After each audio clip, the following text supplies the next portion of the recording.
好，嚟日起步嘅時候啊，大家都平排約出㗎啦，贏得自然快越野大師內欄第2位，中檔嘅運來勇士第3、第4位，外邊呢仲有機械騎士啊，第5位就御有進區啦，內欄淺藍衫就係星火燎原啊，馬林中間橙衫荷花之星，外邊呢仲有火神神樂啊，最出啊辣得準啊，尾3喎係兩區好友啊，內欄尾二超加加暫時殿後黃衫係逆市奇葩嚟㗎，過咗呢個800米段處啦，贏得自然得佢自己放咋，跟住第2位就運來勇士啊，第3位嘅馬有機械騎士出邊勒得準啦，內欄第5嘅馬呢，仲有呢隻越野大師啊，中間係御有進區啊，外邊騎上去啦，咁仲有逆市奇葩啦，等緊入邊喎，淺藍衫呢，內欄嗰邊啊，咁啊仲有星火燎原啦，後啲先有火神神樂啊，同埋超加加嗰啲馬入正最後直路啦，前面贏得自然，拋離咗大約有個幾身位㗎啦，中間位置就運來勇士追佢，中檔有機械騎士啊，馬林中間上緊嚟有星火燎原啊，最出仲係隻御有進區啊，最後100零米啦。贏得自然，走甩咗大約有3個馬位㗎啦。後邊嘅馬呢，運來勇士第2位超加加追咗上去，中間仲有辣得準，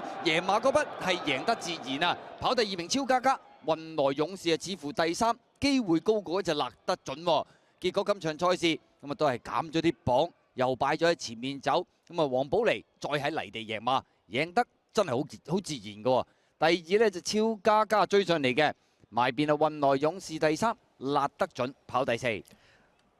黃寶妮終於同賀賢合作攜手贏馬啦，又喺泥地度開胡喎，呢匹贏得自然。超加加後上跑過第2，運來勇士第3，跑第4名呢就係蔡漢嘅辣得準啊！好似好難追咁喎，咁當然啦，我贏得好自然咪就係冇馬燒佢咯，兩區好友咁厚都有嘅。